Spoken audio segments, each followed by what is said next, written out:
ഇന്നൊരു വാർത്ത കണ്ടു. കൊല്ലത്ത് വാടകക്കാരുടെ വീട് ഇടിച്ചു നിരത്തി ഉടമകളുടെ ക്രൂരത. ഇതാണ് ആ വാർത്തയുടെ തലക്കെട്ട്. എന്നിട്ട് മാറി ഉടുക്കാനുള്ള തുണി പോലുമില്ല, എല്ലാം പോയി, വാടക തർക്കത്തെ തുറന്ന് ഉടമ വീടിടിച്ചു നിരത്തി എന്നാണ് പറയുന്നത്. ഇതിന്ന് ഈ ഗ്രാമപ്രദേശങ്ങളിൽ നടക്കുന്ന വലിയൊരു വിശ്വാസമില്ലായ്മയുടെയും ഒരു ചൂഷണത്തിൻ്റെയും കഥ പറയുന്ന ഒരു സംഭവമാണ്. അവിടെ നടന്നത് എന്താണെന്ന് എനിക്കറിയില്ല.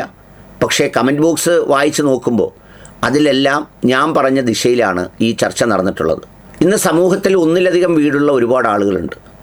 അവർ ഏതെങ്കിലുമൊക്കെ രീതിയിൽ കഷ്ടപ്പെട്ടും അല്ലെങ്കിൽ വേറെ ഏതെങ്കിലും രീതിയിൽ സമ്പാദിച്ചും അല്ലെങ്കിൽ അതൊക്കെ നേടി അവരുടെ ഒരു വരുമാന മാർഗം എന്നുള്ള നിലയിൽ ഇത് സൂക്ഷിച്ചിരിക്കുകയാണ്. ഇപ്പോഴത്തെ വീടിൻ്റെ കച്ചവടവും ബാക്കിയുള്ള കാര്യങ്ങളുമൊക്കെ കഴിഞ്ഞ കുറേ കാലങ്ങളായി നന്നായി ബ്ലോക്ക്ഡാണ്, പ്രത്യേകിച്ച് ഗ്രാമപ്രദേശങ്ങളിലൊക്കെ. ആ സന്ദർഭത്തിലാണ് ഇത് പൂട്ടിയിട്ടാൽ വലിയ കാട് പിടിച്ച് നശിച്ചു പോവും, പിന്നെ ഇപ്പോൾ ഇഴജന്തുക്കളും പട്ടിയും ഒക്കെ ഉള്ളതുകൊണ്ട് ഉടൻ തന്നെ അത് ആർക്കെങ്കിലും കൊടുക്കണം എന്നൊക്കെ പറഞ്ഞ് അവർ പുറപ്പെടുന്നത്. ഏതെങ്കിലും ഒരു അയ്യോഭാവിയായ ആൾ ഈ വീടിന് വേണ്ടി സമീപിക്കും.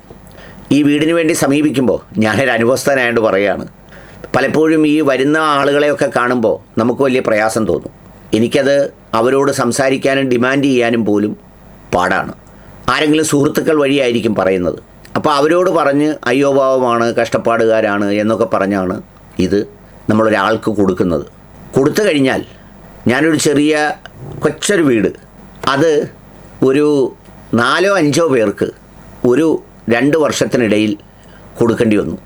ആ കൊടുക്കേണ്ടി വന്നത് എന്താണെന്ന് ചോദിച്ചാൽ, ഒന്നാമത്തെ കാര്യം, ആ വീട് ഒരാളിൻ്റെ ആ വീട് വാടകയ്ക്കെടുത്താൽ ആ വീടിൻ്റെ കാലപ്പഴക്കവും അതിൻ്റെ ബാക്കിയുള്ള കാര്യങ്ങളും വെച്ച് നോക്കുമ്പോൾ ഈ വാടക എന്നൊക്കെ പറയുന്നത് ഒന്നുമില്ല, തീരെ നെഗ്ലിജിബിളാണ്. കാരണം എന്താണെന്ന് വെച്ചാൽ ടൗണിലൊക്കെ ചിലപ്പോൾ ഇത് വലിയ ആദായകരമായ ബിസിനസ്സായിരിക്കും. നാട്ടിൻപുറങ്ങളിൽ എങ്ങനെയാണെന്ന് വെച്ചാൽ ഈ പുല്ല് കയറാതിരിക്കാനും കാട് കയറാതിരിക്കാനും വേണ്ടി അല്ലെങ്കിൽ വീട് നശിക്കാതിരിക്കാൻ കൊടുക്കുന്നത് പോലെ കൊടുക്കുന്നതാണ്.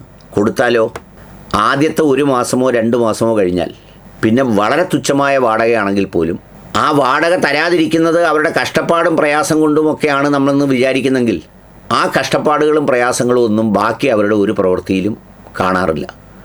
ഒരു 1-2 മാസത്തിനപ്പുറം ഇത് ഭംഗിയായി പോവില്ല. ചില ആളുകൾ, എനിക്ക് അങ്ങനെ ഒരു അനുഭവം ഉണ്ടായി. ഒരാൾ വന്നെടുത്ത് ആ വീടെടുത്തിട്ട് സന്ധ്യ ആകുമ്പോഴേക്കും മകനും അച്ഛനും കൂടി കള്ളു കുടിച്ചുകൊണ്ട് വന്ന് പരസ്പരം ഇടിയങ്ങ് തുടങ്ങിയിട്ട് അവസാനം നാട്ടുകാർ നമ്മളെ വിളിക്കുക, അവർക്ക് ശല്യമായി എന്ന് പറഞ്ഞിട്ട്. ഇവരെയൊക്കെ ഈ കൊണ്ടുവരുന്നവർ നമ്മളോട് പറയുന്നത് ഭയങ്കര അയ്യോഭാവമാണ്, അങ്ങനെയാണ് ഇങ്ങനെയാണ് എന്നൊക്കെയാണ് പറയുന്നത്. ഇനി വേറൊരു കൂട്ടരുണ്ട്, ആ ഗണത്തിലാണ് ഇത് വന്നു എന്ന് ഞാൻ കണക്കാക്കുന്നത്. ഈ വീട് വാങ്ങിക്കഴിഞ്ഞാൽ, വാടകയ്ക്ക് എടുത്തു കഴിഞ്ഞാൽ പിന്നെ ആ വാടകയും കൊടുക്കില്ല, അവിടുന്ന് ഇറങ്ങുകയില്ല.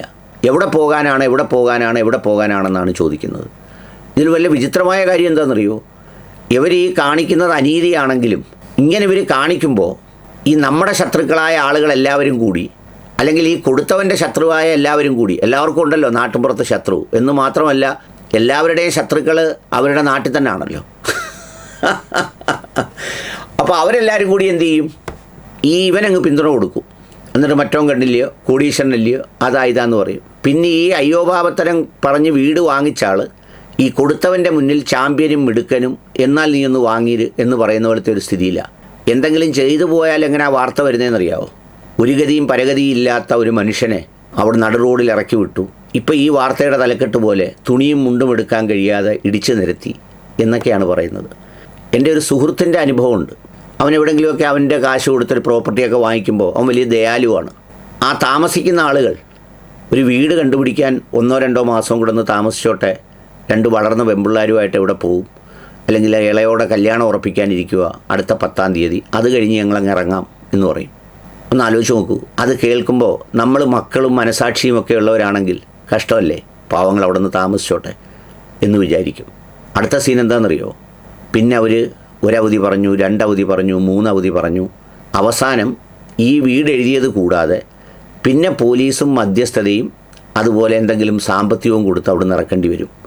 അവസാനം മധ്യസ്ഥയ്ക്ക് വരുന്നവർ പറയുന്നത് എങ്ങനെയാണെന്നറിയാമോ?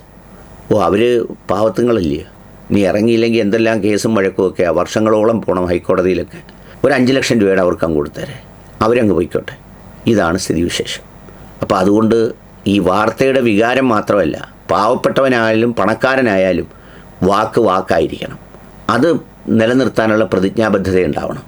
അത് പലപ്പോഴും ദാരിദ്ര്യത്തിൻ്റെ പേര് പറഞ്ഞും ഇല്ലായ്മയുടെ പേരും പറഞ്ഞ് അത് ലംഘിക്കുക എന്ന് പറയുന്നത് കുറേ പേരുടെ ഒരു ശീലമാണ്. എന്നാൽ ചൂഷണത്തിനും അനാവശ്യമായി ഈ പറഞ്ഞതുപോലെ അനീതി പ്രവർത്തിക്കുന്നതിനും അവർക്ക് യാതൊരു മടിയുമില്ല. അതെന്ന് പറഞ്ഞു തന്നേ ഉള്ളൂ.